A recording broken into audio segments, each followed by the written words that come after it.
بسم اللہ الرحمن الرحیم۔ السلام علیکم تمام دوستوں کو پاک رائز نیوز میں خوش آمدید۔ ملیشیا میں منتقل ہونے والے معروف مذہبی اسکالر ڈاکٹر ذاکر نائک کے چاہنے والوں کے لیے نئی پریشانی، بھارت واپس بھیجنے کا امکان ہے۔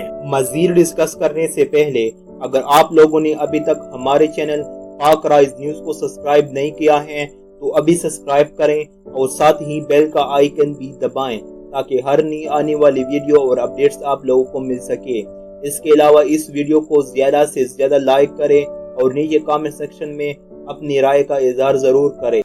بھارت سے جبری بے دخلی کے بعد ملیشیا میں مستقل شہریت حاصل کرنے والے عالمی شہریت یافتہ مذہبی اسکالر ذاکر نائک کے متنازع بیان کے بعد ان کی ملک بدری پر غور کیا جا رہا ہے۔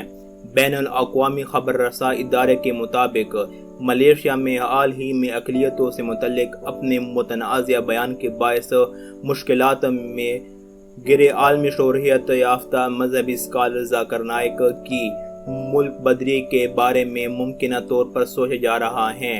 ملیشیا کے وزیر داخلہ مہدین یاسین نے اپنے بیان میں کہا ہے کہ مذہبی اسکالر ڈاکٹر ذاکر نائک سے ملک کے ہندو اقلیتوں سے متعلق بیان کے بارے میں پولیس پوچھ گچھ کرے گی۔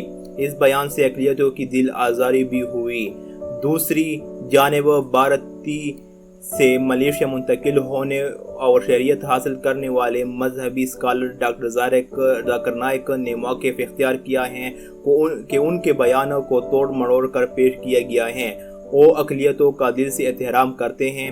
ادھر سنگاپور کے اخبار اسٹریٹ ٹائمز نے دعویٰ کیا ہے کہ متنازع بیان کے بعد ملیشیا کے وزیر اعظم مہاتیر محمد کی سربراہی میں کابینہ اجلاس میں ذاکر نائک کو ملک بدر کرنے اور شہریت ختم کرنے کے حوالے سے اتفاق رائے ہو گیا ہے۔